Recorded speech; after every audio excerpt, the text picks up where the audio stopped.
Well, it's summertime and it's hot, but won't be long until schools open up again.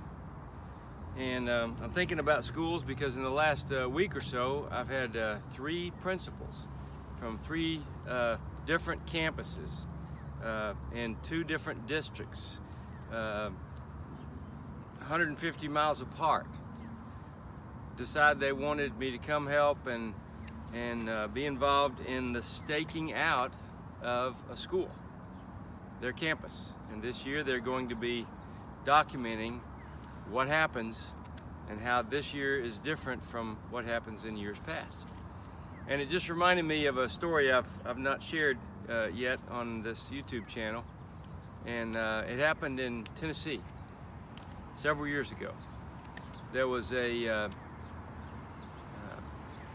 preacher in this small town in Tennessee who invited me to come speak at his church on spiritual warfare. I did my 4-day seminar, Sunday through Wednesday.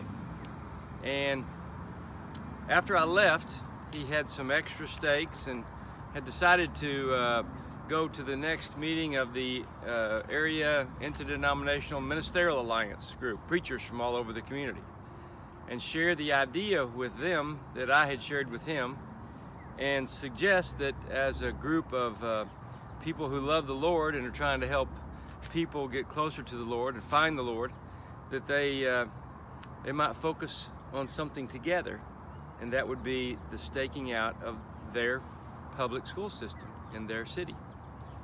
When he presented the idea, everyone loved the idea, so they made plans to meet up at that school property on a Saturday morning and stake out the property. Now, in this town, all the schools were on the same big piece of property. The high school, the junior high, and the elementary were all there. And of course, these guys knew they had a new superintendent, but they didn't know what was going on behind the scenes. Behind the scenes, the new superintendent had come in and was making plans to change some of the other leadership to bring people in with him that he knew. And the elementary principal there had grown up in that city. She was a teacher for many years at that elementary school.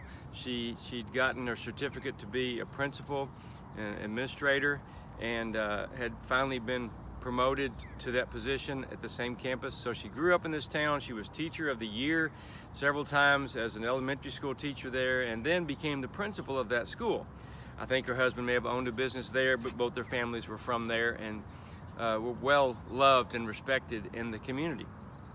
So the new superintendent, unbeknownst to the preachers there of all the different churches, the new superintendent had gone to this elementary principal who grew up there and was well respected, and said, "You might as well go ahead and pack your stuff, because I'm about to replace you with some people I know that do things my way. Just want to let you know, be looking for a job."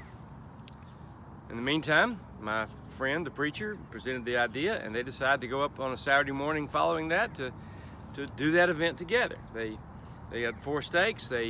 All the preachers met at the property, and they all drove their cars to one corner of this large piece of property, and they put the first stake in the ground and prayed and read the verses out loud and did the same procedure at all 4 corners of that school property. Within 30 days of that procedure, staking out that school, guess who got Principal of the Year for the whole state of Tennessee? That's right. That lady who the superintendent had said, "You're fixing to be fired, pack your bags." And guess who had to introduce her at the state convention as being a great principal and a great asset to the community? Guess who had to introduce her? The superintendent who had told her he was going to fire her. I don't know all the circumstances, but shortly after that happened, the superintendent packed his bags, resigned, and he left town. Now, I can't explain that, except I want you to know God's word is still powerful. Keep praying, keep believing. God loves you, and I love you.